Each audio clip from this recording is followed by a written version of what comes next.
Nature always has a way of surprising us, and the Gynandromorphic bird is no exception. This ultra-rare bird is half female and half male, split right down the middle.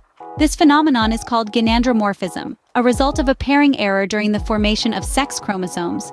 On one side, the bird flaunts vibrant male colors, while on the other, it displays the more subdued hues of a female.